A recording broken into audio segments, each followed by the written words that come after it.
Salam sejahtera untuk kita semua. Pelajaran Sekolah Sabat dengan tema utama dalam cawan lebur bersama Kristus. Pelajaran keempat, melihat wajah tukang emas. Sabat petang. Ayat hafalan, dan kita semua mencerminkan kemuliaan Tuhan dengan muka yang tidak terselubung. Dan karena kemuliaan itu datangnya dari Tuhan yang adalah Roh, maka kita diubah menjadi serupa dengan gambarnya dalam kemuliaan yang semakin besar. 2 Korintus 3 ayat 18.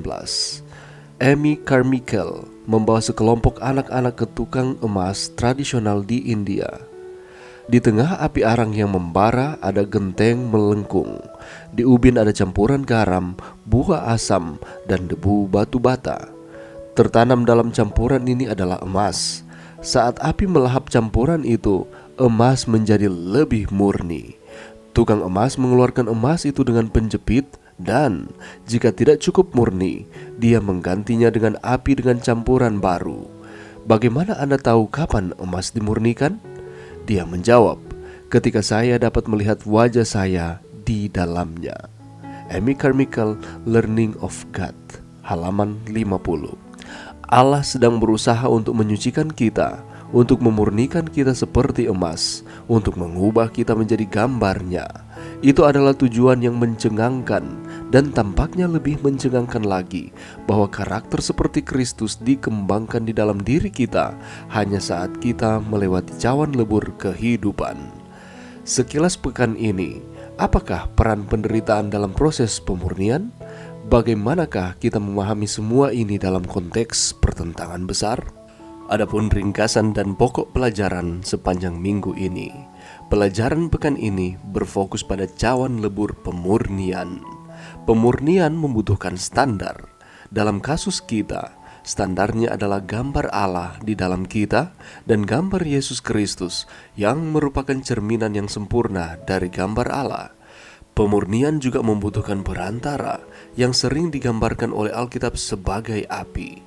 Hasil penyucian adalah karakter kita yang dilambangkan dengan minyak pelita 10 gadis dalam perumpamaan Yesus. Kitab Daniel menggambarkan karakter orang-orang yang dimurnikan sebagai bijaksana dalam pemandangan Allah. Adapun pokok pelajaran yang akan kita pelajari sepanjang minggu ini. Pelajaran pekan ini menyoroti 4 tema utama.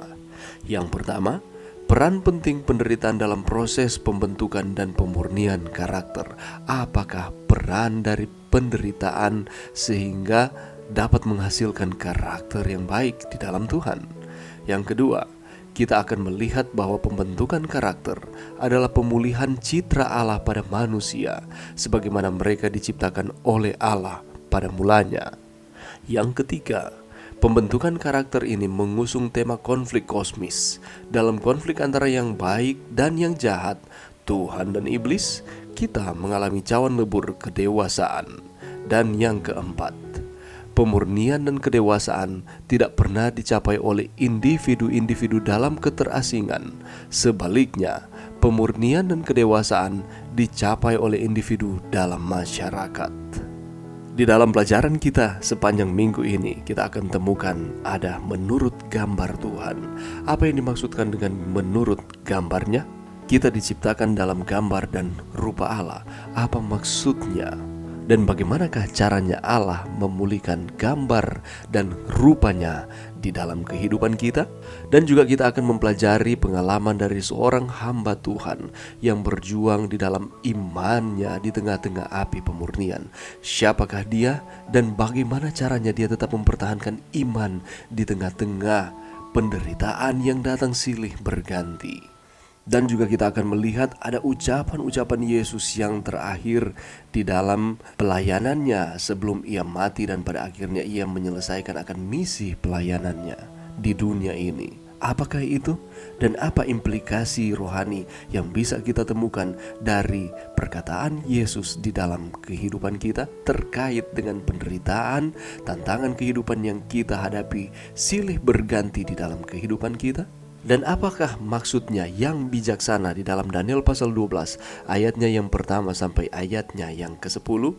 Dan pada akhirnya kita akan melihat apa hubungannya antara karakter dan komunitas. Dan apakah yang harus dilakukan oleh umat-umat percaya di tengah-tengah komunitas? Dan apakah yang dimaksudkan dengan pembangunan karakter yang terjadi di dalam kehidupan kita? Dan bagaimana caranya sehingga kita dapat membangun karakter kita dengan baik?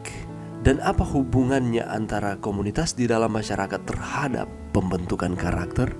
Untuk menemukan jawaban-jawaban dari pertanyaan-pertanyaan ini, mari kita meluangkan waktu walaupun hanya sejenak setiap hari di tengah-tengah kesibukan kita untuk kita mempelajari pelajaran Sekolah Sahabat, pelajaran yang keempat. Sehingga berkat-berkat Tuhan akan kita terus rasakan, kita akan terus semakin kuat di dalam Tuhan. Mari berdoa. Terima kasih Tuhan atas firman-Mu pada saat ini, dan bantu kami Tuhan untuk kami dengan tekun mempelajari pelajaran Sekolah Sahabat, pelajaran yang keempat setiap hari di tengah-tengah kesibukan kami, sehingga kami akan semakin dikuatkan, iman kami akan terus kuat di dalam Tuhan. Ini doa kami Tuhan, di dalam nama Yesus kami sudah berdoa. Amin.